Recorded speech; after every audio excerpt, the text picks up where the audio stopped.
بسم الله والحمد لله والصلاة والسلام على رسول الله وعلى آله وصحبه ومن والاه أما بعد.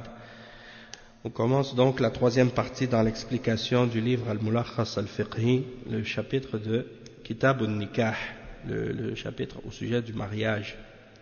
Donc j'ai écrit qu'on était au quatrième, mais au troisième, mais c'est le quatrième. Je me suis trompé, on est attendez, ça c'était le 1, ça c'est le 2, donc c'est le 3, c'est ça. Ok, donc on commence Inch'Allah. Le Cheikh il dit والنكاح من حيث الحكم الشرعي على 5 أنواع تارة يكون واجبا وتارة يكون مستحبا وتارة يكون مباحا وتارة يكون حراما وتارة يكون مكروها. فيكون النكاح donc il va expliquer chaque cas. Donc, il dit premièrement, il faut savoir qu'en ce qui concerne le verdict de la charia par rapport au mariage, c'est qu'il peut rentrer dans les 5 différents verdicts de la charia. Vous savez que dans la charia, il y a 5 ahkam générales. Il y a qu'est-ce qui est wajib, c'est-à-dire qu'est-ce qui est obligatoire, qu'est-ce qui est mustahab, c'est-à-dire qu'est-ce qui est recommandé, qu'est-ce qui est mubah, c'est-à-dire c'est ni ordonné ni interdit, c'est-à-dire c'est permis, de façon générale, et qu'est-ce qui est makrouh, c'est-à-dire détestable, et qu'est-ce qui est haram, qu'est-ce qui est interdit. Et ici, le cheikh il mentionne que le mariage, il peut rentrer dans 4 de ces différentes catégories-là. C'est-à-dire qu'il peut parfois être obligatoire pour certaines personnes, il peut parfois être recommandé pour certaines personnes, il peut être parfois juste permis, ni ordonné ni interdit, et il peut même parfois être interdit dans certains cas, et parfois il peut être déconseillé ou détestable pour certaines personnes.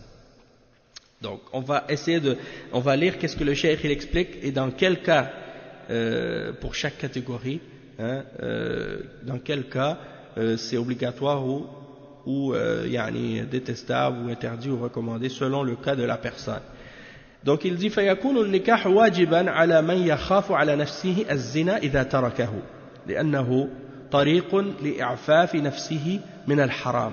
وفي هذه الحالة قال شيخ الإسلام ابن تيمية رحمه الله وإن احتاج الإنسان إلى النكاح وخاف العنت بتركه قدمه على الحج الواجب. وقال غيره يكون أفضل من الحج التطوع والصلاة والصوم التطوع. وقالوا ولا فرق في هذه الحالة بين القادر على الإنفاق والعاجز عنه. وقال الشيخ تقي الدين ظاهر كلام أحمد والأكثرين عدم اعتبار الطول لأن الله وعد عليه الغنى بقوله إن يكونوا فقراء يغنيهم الله من فضله. وقد كان النبي صلى الله عليه وسلم يصبح وما عنده شيء ويمسي وما عنده شيء وزوج رجلا لم يقدر على خاتم من حديد.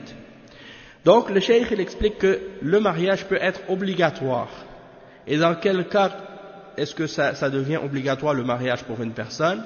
C'est lorsque cette personne craint pour elle-même de tomber dans la fornication ou dans l'adultère, si elle ne le fait pas. Donc dans ce cas-là, ça devient obligatoire pour lui et c'est un moyen pour lui de garder sa chasteté et de se préserver de tomber dans ce qui est haram. Et par rapport à cette situation-là, le Cheikh al-Islam ibn Taymiyyah a dit, rahimahullah, si la personne a besoin du mariage et qu'il craint de tomber dans le péché, s'il le délaisse, alors il doit donner précédence au mariage sur le hajj obligatoire. D'accord? Donc supposons que quelqu'un il a de l'argent, il dit bon, j'ai de l'argent, je peux faire mon hajj obligatoire ou j'ai le choix de me marier. Il donne précédence s'il est arrivé au point où il craint qu'il va tomber dans l'adultère, que c'est une obligation pour lui. Dans ce cas-là, il donne précédence au mariage sur le hajj obligatoire. Et ça c'est une explication de Ibn Taymiyyah. Il dit, et d'autres également parmi les savants ont dit que dans ce cas-là, le mariage pour lui sera meilleur que de faire un hajj surérogatoire ou une salat ou un jeûne surérogatoire. Et dans une autre parole, parmi les paroles des ulama qui ont dit, il n'y a pas de différence pour ce cas-là entre la personne qui a la capacité de dépenser ou de payer pour s'occuper de sa femme et celui qui n'en a pas la capacité. C'est-à-dire que même s'il n'a pas les moyens de se marier, ça devient une obligation pour lui.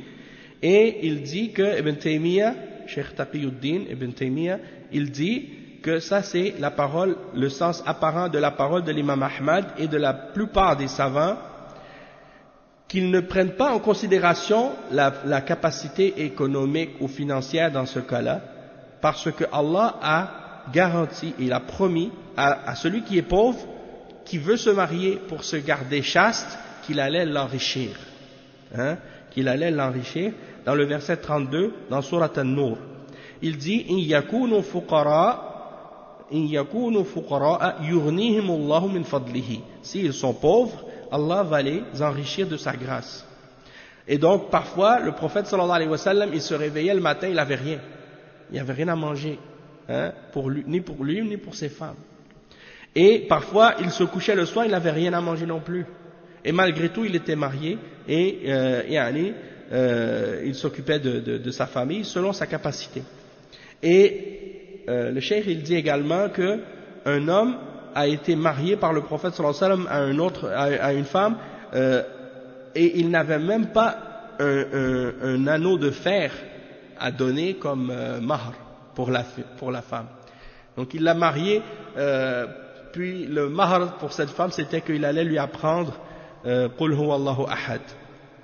Il n'avait rien d'autre à lui donner comme cadeau de mariage. Donc ça c'est dans une situation comme ça, on ne tient pas compte de la capacité financière, c'est-à-dire on doit aider cette personne-là à se marier et même s'il faut lui donner de la zakat pour qu'il puisse se marier, parce que là c'est quelque chose d'encouragé, parce que c'est un bien et ça va le préserver de tomber dans le péché et ça va l'aider à garder sa chasteté. Et ça y compris aussi les jeunes adolescents, quand un parent par exemple il a son fils qui est arrivé à l'âge de la puberté ou l'âge du mariage et puis qu'il n'a pas les moyens, eh bien son père, pour éviter que son fils tombe dans la fornication ou dans le péché, ou bien sa fille, eh bien de chercher à le marier et à l'aider à se marier aussi, pour être capable justement de le préserver. Parce que malheureusement, beaucoup de parents, ils disent à leurs jeunes, ils disent à leurs enfants, vous êtes trop jeunes pour vous marier, mais ils ne voient pas le mal à ce que leurs fils ou leurs enfants tombent dans la fornication, puis commencent à fréquenter des filles en dehors du mariage, à tomber dans le péché. Non, c'est pas grave, laisse-les. Et il y a même des mères parfois inconscientes par rapport à ça qui disent ben c'est tant pis pour les filles des autres. C'est-à-dire eux ça leur dérange pas que les filles des autres se fassent agresser ou bien se fassent déshonorer par leur fils, mais du moment que c'est pas leur fille, ça les dérange pas. Donc ça c'est pas correct. Le cheikh il dit ensuite ويستحب النكاح مع وجود الشهوة وعدم الخوف من الزنا لاشتماله على مصالح كثيرة للرجال والنساء. Il est recommandé de se marier pour la personne qui ressent le désir de se marier, malgré qu'il ne craint pas de tomber dans le zina pour lui-même. Et la raison pourquoi ça reste quand même recommandé dans ce cas-là, c'est parce qu'il y a des grands bienfaits dans le fait que les hommes et les femmes se marient. D'accord? Donc, ça reste quelque chose de recommandé si quelqu'un en ressent le désir, même s'il ne craint pas de tomber dans le péché par rapport à ça. Et une chose aussi qui est importante à mentionner par rapport à ces questions-là, des fois il y a des jeunes qui viennent puis qui disent moi je veux me marier, tu vois, puis ils insistent beaucoup. Et le prophète sallallahu alayhi wa sallam, quand quelqu'un il n'est pas capable de se marier ou qu'il ne trouve pas de femme pour se marier ou bien qu'il n'a pas la capacité de se marier, il doit, dans des situations comme ça, essayer d'éviter de regarder ou de voir des choses qui vont attiser son désir et son envie.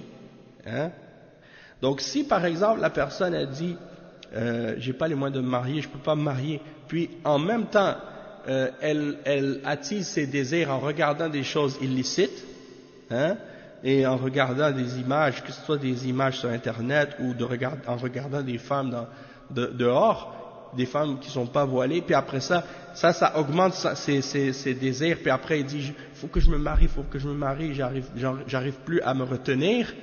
Ben, c'est comme si la personne elle joue avec le feu, hein? Comment tu peux agir comme ça, puis après tu dis j'ai pas le choix, il faut que je me marie, j'arrive plus à me contrôler.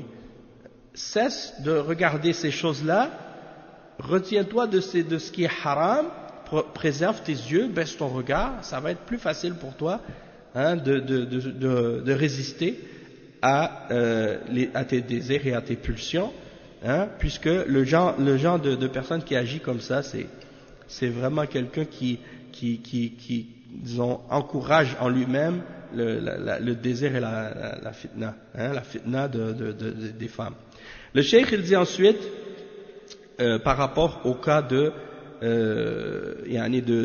la personne pour qui le mariage il est ni ordonné ni interdit, c'est qu'est-ce qui est mubah. Il dit ويباح النكاح مع عدم الشهوة والميل إليه كالعنين والكبير وقد يكون مكروها في هذه الحالة لأنه يفوت على المرأة الغرض الصحيح من النكاح وهو إعفافها ويضر بها. Donc il dit dans le cas où le mariage devient mubah, c'est-à-dire il n'est pas ordonné, il n'est pas interdit, c'est lorsque la personne ne ressent pas le désir ni le penchant vers le mariage. Comme par exemple la personne qui est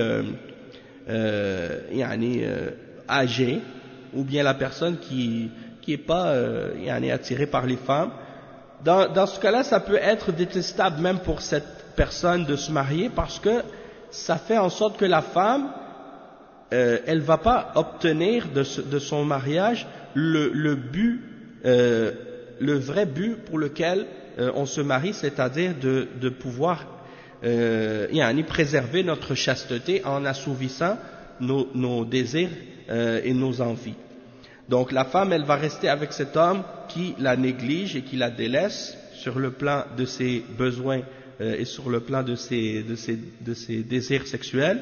Elle va pas être satisfaite.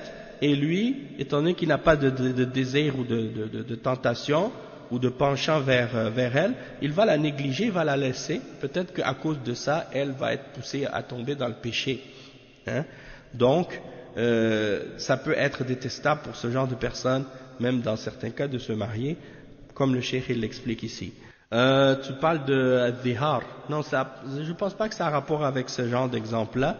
Ça, c'est quelque chose de... C'est comme il y a des gens pour qui ils n'ont pas d'attirance ou ils n'ont pas leurs pulsions sont très très faibles.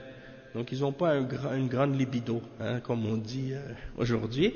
Alors, à cause de ça, disons qu'ils délaissent leur femme pendant des longues périodes sans avoir des rapports avec elle, puis ça nuit à la femme parce qu'elle aussi elle a ses envies et elle a ses besoins. Donc s'il la néglige à cause de ça, donc ça c'est tort. Il y a des hommes comme ça malheureusement, hein? Leurs femmes elles sont insatisfaites parce que ils n'assouvissent pas leurs besoins et ils pensent que c'est pas grave, hein? Oui, parce qu'ils pensent juste à eux-mêmes. Même des fois, il y en a parmi les maris qui vont avoir des rapports avec leur épouse, qui ne pensent qu'à satisfaire leur plaisir à eux.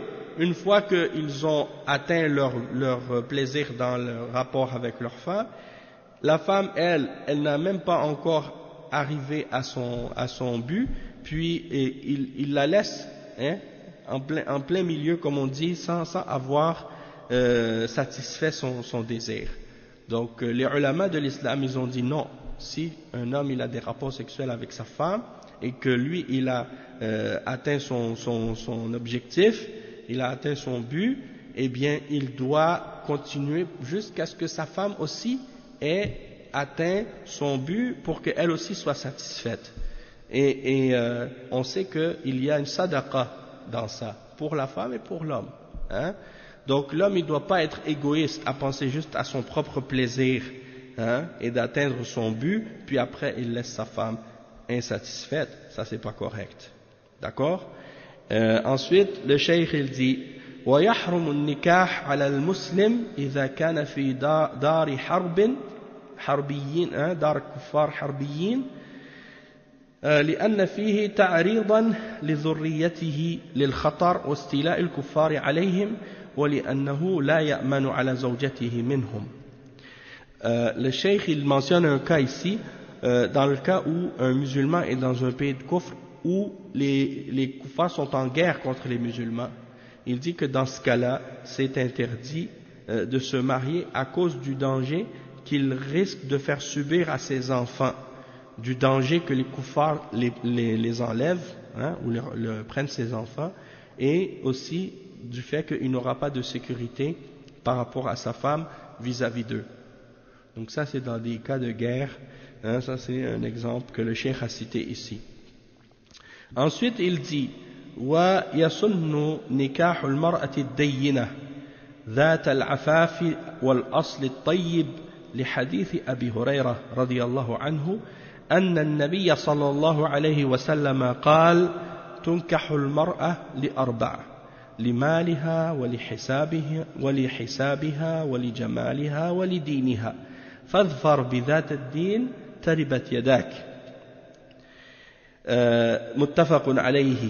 وقد ورد النهي عن نكاح المرأة لغير دينها قال صلى الله عليه وسلم لا تنكحوا النساء لحسنهن فلعله يرديهن ولا لمالها فلعله يطغيهن وانكحوهن للدين.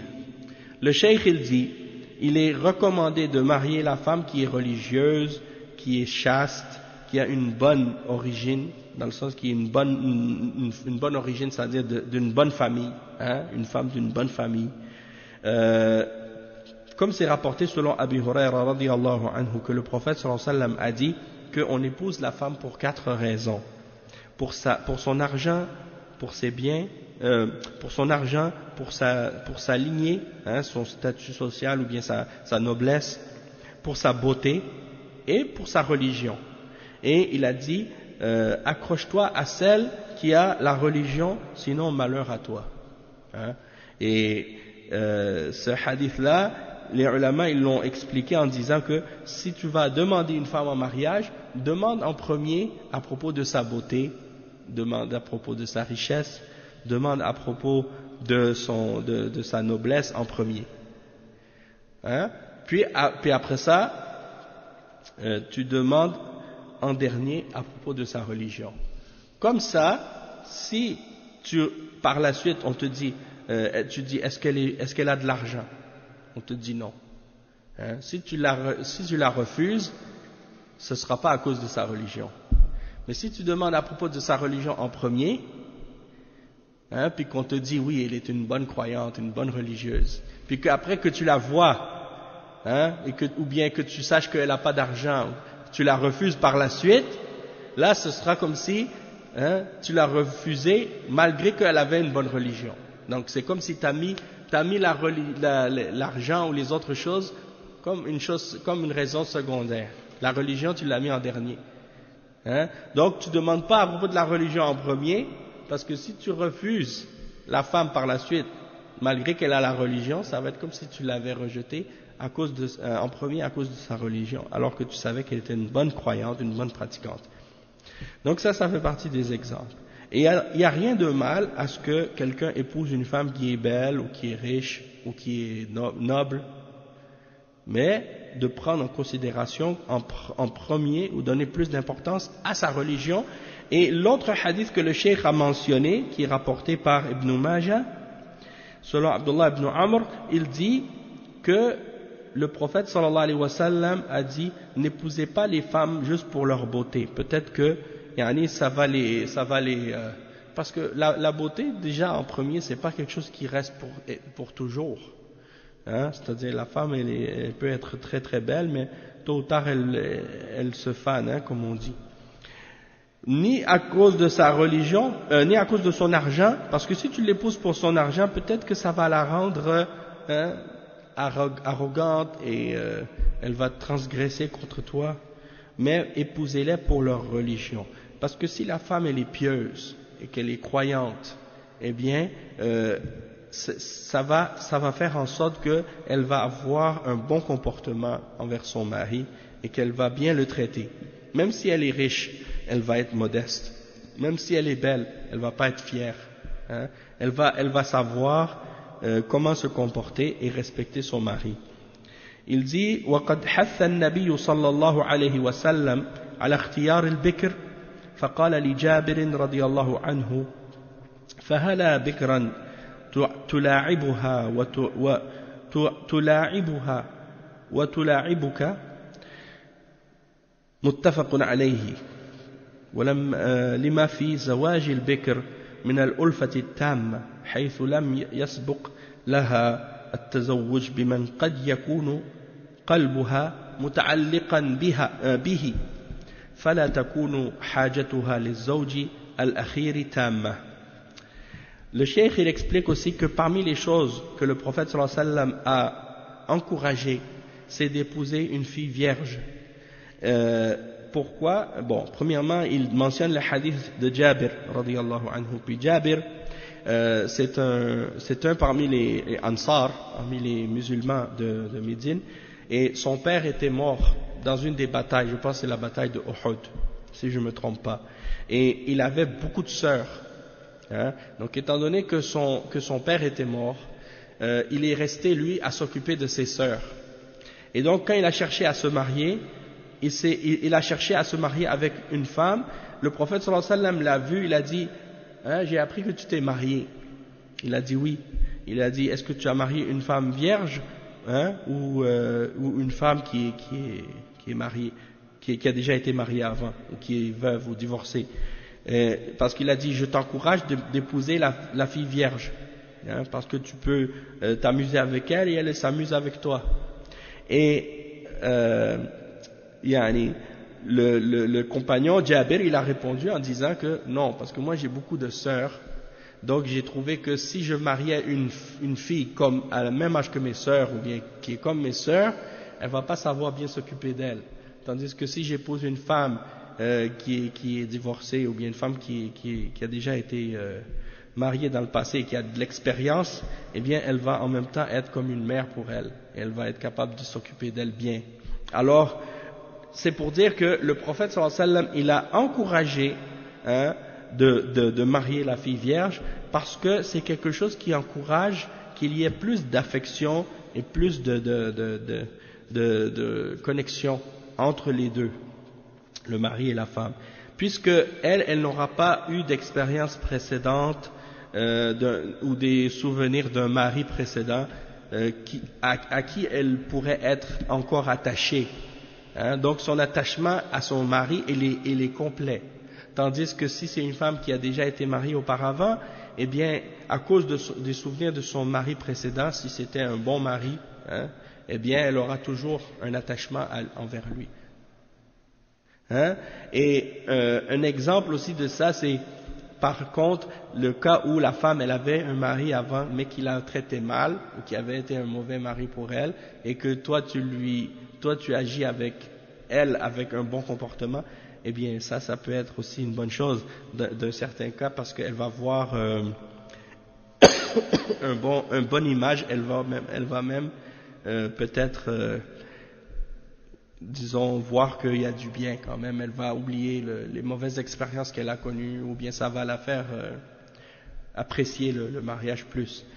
Tout ça pour dire que selon le cas hein, de la situation, comme pour Jabir, lui il a préféré une femme qui était déjà mariée avant, qui a été divorcée, tandis que en général, qu'est-ce qui est préférable? C'est d'épouser une fille qui est vierge.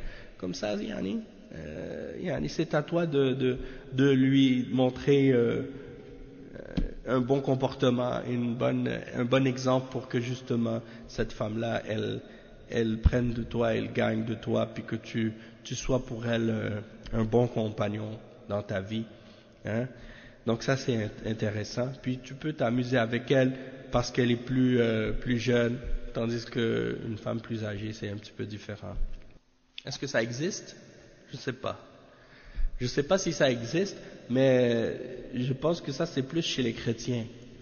Parce que c'est les chrétiens qui interdisaient, l'Église catholique qui interdisait aux gens d'avoir des rapports sexuels pour autre raison que pour avoir des enfants. Alors que dans l'islam, c'est pas seulement pour avoir des enfants. Avoir des enfants, c'est un des buts parmi les plus importants. Mais en même temps aussi, le musulman, quand il fait des rapports sexuels avec sa femme, il est récompensé par Allah parce qu'il offre du plaisir à sa femme et elle lui donne du plaisir aussi. Et dans le hadith, le prophète sallallahu alayhi wa sallam, il a dit aux compagnons, wa fi bud'i ahadikum sadaqa. Dans le fait d'avoir des rapports sexuels avec votre femme, vous avez une sadaqa. Et les sahaba ont dit, yani ayati ahaduna shahwata fayakunu lahu fihi ajr. قال أليس إذا وضعه في حرام كان عليه وزر قال كذلك إذا وضعه في الحلال كان عليه أجر. C'est-à-dire, les sahaba ont dit, ô messager d'Allah, quelqu'un il satisfait son désir et il va être récompensé en plus pour ça, hein? Le prophète sallallahu alayhi wa sallam a dit, n'est-ce pas que s'il avait satisfait son désir dans qu'est-ce qui est haram, il aurait un péché? Donc de la même manière, s'il le fait dans le halal, il aura une récompense. D'accord? Donc ça c'est ce qui montre que le but du rapport intime avec la femme, c'est un des buts, c'est sûr que c'est d'avoir une famille et c'est d'avoir des enfants, parce que Allah subhanahu wa ta'ala il dit dans le Coran, Nisa'ukum harthun lakum fa'tu harthakum anna shi'tum. Donc, vos épouses sont comme un champ pour vous, alors labourez vos champs comme vous voulez. Donc, c'est sûr qu'un des buts des rapports intimes, c'est d'avoir des enfants, puisque lorsqu'un cultivateur laboure son champ, c'est pour avoir des fruits, hein, et le fruit du labour de l'homme avec sa femme, c'est d'avoir des enfants. Mais ce n'est pas le seul but ou la seule raison, il y a d'autres choses qui viennent avec aussi, hein. Et donc aussi, le cheikh dit وَيَسُنُّ اخْتِيَارُ الزَّوْجَةِ الْوَلُودِ أي بأن تكون من نساء يعرفن بكثرة الأولاد لحديث أنس رضي الله عنه عن النبي صلى الله عليه وسلم أنه قال تزوجوا الولود الودود فإني مكاثر بكم الأمم يوم القيامة رواه النسائي وغيره وجاء بمعناه أحاديث. وحكم التزوج يختلف باختلاف حال الشخص وقدرته الجسمية والمالية واستعداده لحمل مسؤوليته. وقد حث النبي صلى الله عليه وسلم الشباب على الزواج المبكر لأنهم أحوج إليه من غيرهم. قال صلى الله عليه وسلم يا معشر الشباب من استطاع منكم الباء فليتزوج فإنه أغض للبصر وأحصن للفرج ومن لم يستطع فعليه بالصوم فإنه له وجاء. رواه البخاري ومسلم. والباء قيل هي الجماع وقيل هو مؤن النكاح ولا تنافي بين القولين لأن التقدير من استطاع منكم الجماع لقدرته على مؤن النكاح. وقوله أغض للبصر أي أدفع العين المتزوج أو نعم أدفع لعين المتزوج عن النظر إلى الأجنبية. وقوله أحصن للفرج أي أشد منعا وحفظا له من الوقوع في الفاحشة. ثم قال ومن لم يستطع أي لا يقدر على النكاح ومؤنه فعليه بالصوم أي يتخذ الصوم علاجا بديلا فإنه له وجاء أي يدفع الشهوة ويجنبه خطرها كما يقطع الوجاء وهو الاختصاء لأن الصائم بتقليل الطعام والشراب يحصل له انكسار الشهوة ويحصل له شعور خاص في حال الصيام من خشية الله وتقواه كما قال تعالى يا أيها الذين آمنوا كتب عليكم الصيام كما كتب على الذين من قبلكم لعلكم تتقون. وقال تعالى وأن تصوموا خير لكم إن كنتم تعلمون. فأمر بمقاومة الشهوة واتقاء خطرها بأمرين مرتبين أو بأمرين مرتبين. الأمر الأول الزواج عند المقدرة عليه، والثاني الصيام لمن لم يقدر على الزواج، مما يدل على أنه لا يجوز للإنسان أن يترك نفسه في مدراج الخطر، وهذا كقوله تعالى وأنكحوا الأيام منكم والصالحين من عبادكم إلى قوله تعالى وليستعفف الذين لا يجدون نكاحا حتى يغنيهم الله من فضله. Donc je vais traduire maintenant tout ce passage-là.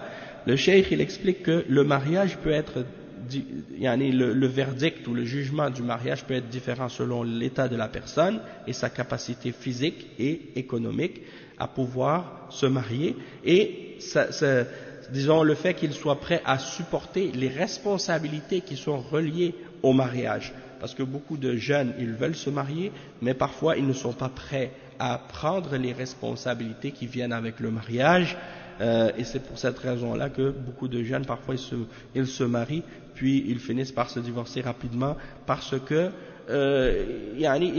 ils ont pensé à certaines choses par rapport au mariage, mais ils n'ont pas pensé à tout.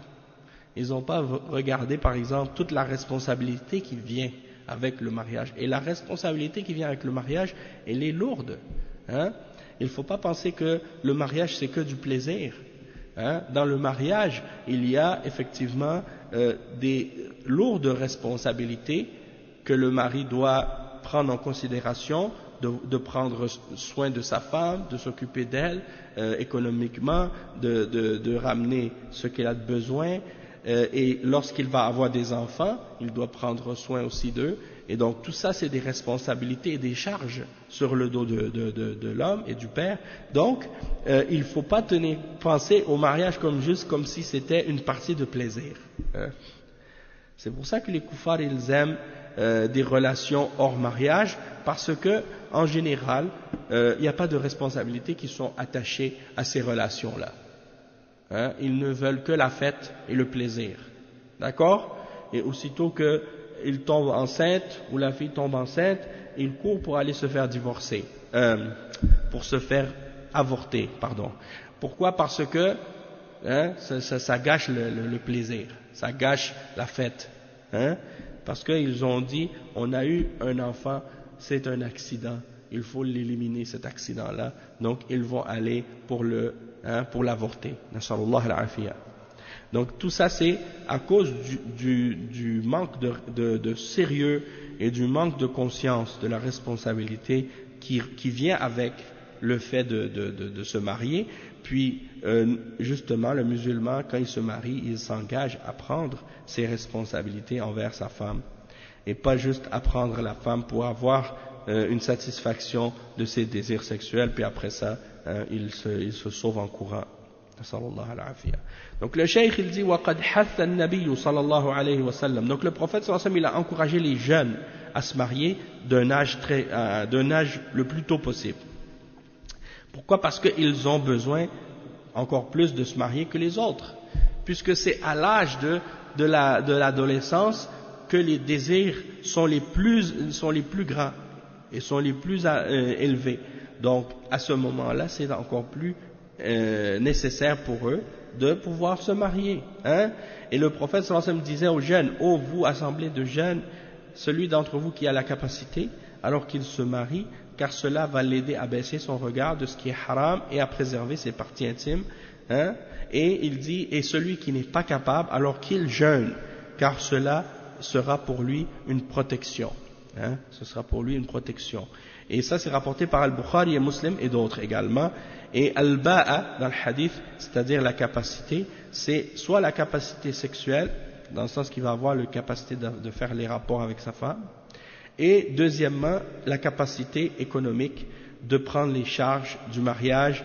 Et le cheikh il dit il n'y a pas de contradiction entre les deux significations, ou entre les deux interprétations, que ce soit la capacité physique ou la capacité économique, les deux sont impliqués et sont sous-entendus ici. Et le cheikh il dit que quand le prophète sallallahu alayhi wa sallam dit que ça aide à baisser le regard, c'est-à-dire que ça va quand tu es marié, tu te sens quand même assez satisfait, Hein? Donc, étant donné que tes désirs sont assouvis, tu vas pas être porté autant à regarder les femmes étrangères et à regarder les autres. Parce que tu te sens comblé d'une certaine manière. Donc, ça t'aide à baisser le regard vis-à-vis des autres femmes. Et également, comme le prophète sallallahu alayhi wa sallam a dit, ça t'aide à préserver tes parties intimes. Wa alaykum assalam wa rahmatullahi wa barakatuh, c'est-à-dire que ça va te préserver de tomber dans la turpitude. Et il dit, celui qui n'est pas capable de se marier, alors qu'il jeûne. Et le cheikh, il dit donc que ça c'est un remède, hein, de prendre en échange du mariage. Si quelqu'un n'est pas capable, il va jeûner, parce que le fait de jeûner, ça va le préserver, ça va diminuer son désir. Parce que quand quelqu'un jeûne, quand il est dans un état de jeûne, étant donné qu'il ressent la faim et la faiblesse, il ne pense pas, hein, à ce moment-là à avoir du plaisir et aux femmes ou des choses de ce genre, ou bien ça diminue, ou bien ça casse sa passion, son désir à ce moment-là. Donc ça augmente en lui la crainte d'Allah et la piété. Et c'est un des buts du jeûne, justement. Comme Allah il le dit dans le verset, ô vous qui avez cru, le jeûne vous a été prescrit comme il a été prescrit à ceux qui étaient avant vous, pour que vous puissiez, hein, vous préserver d'Allah et de son châtiment, donc avoir la taqwa. Et il dit dans un autre verset, et que vous jeûniez est meilleur pour vous, si seulement vous saviez. Et donc l'ordre d'affronter les désirs par les deux choses que le prophète sallallahu alayhi wa sallam a mentionnées dans son hadith. La première, c'est de l'affronter par le mariage, hein, parce que lorsque tu vas te marier, tu vas être capable de préserver tes parties de qu'est-ce qui est haram. Et la deuxième chose, c'est le jeûne, puisque si tu n'es pas capable de te marier, eh bien le fait de jeûner, ça va aider à te contrôler et à préserver, hein, tes désirs, hein, te préserver du péché. Et comme Allah subhanahu wa ta'ala dit dans le verset, dans Surat An-Nur, le verset 33 qu'on a lu tantôt, et mariez les jeunes garçons d'entre vous et les pieux de vos serviteurs, épousez ou bien mariez les orphelins d'entre vous et les pieux parmi vos esclaves et vos serviteurs. Si ils sont pauvres, Allah va les enrichir de sa grâce. Et à la suite de ça, Allah il dit, et s'ils recherchent la chasteté, lorsqu'ils ne trouvent pas de mariage, Allah va les enrichir, jusqu'à ce que Allah les enrichisse. Donc ils cherchent la chasteté jusqu'à ce qu'ils trouvent un mariage. Ou non, ceux qui ne trouvent pas de mariage, qu'ils restent chastes jusqu'à ce que Allah les enrichisse de sa grâce. Oui, c'est ça. Donc on va s'arrêter ici pour aujourd'hui, Inch'Allah. Donc je sais que le cours il est pas long aujourd'hui, mais c'est pas grave parce que on a fini cette section. On rentre par la suite dans un autre sujet. Le prochain cours, Inch'Allah, on va parler de Ahkamul Khitba. Ahkamul Khitba. Le Khitba, il y a une kasra sous le kha. C'est pas le khutba, c'est le Khitba. Et le Khitba, c'est la demande en mariage. C'est lorsque quelqu'un va pour demander la main d'une femme. Les gens, dans certains pays, les gens appellent ça par différents noms. Certains ils disent al-muqabala. Muqabala, ça veut dire une entrevue, hein, en arabe. Donc c'est pas le terme shar'i, le terme légal pour ça. Le vrai terme dans la sharia, c'est al-khitba. Hein? Donc c'est ça. Ça c'est le sujet dont on va commencer à parler au prochain cours, Inch'Allah. Donc on va s'arrêter ici pour aujourd'hui. Subhanakallahumma bihamdik, ashhadu an la ilaha illa anta astaghfiruka wa atubu ilayk. Wa sallallahu wa sallam ala nabiyyina Muhammad wa ala alihi wa sahbihi ajma'in. Wassalamu alaykum wa rahmatullahi wa barakatuh.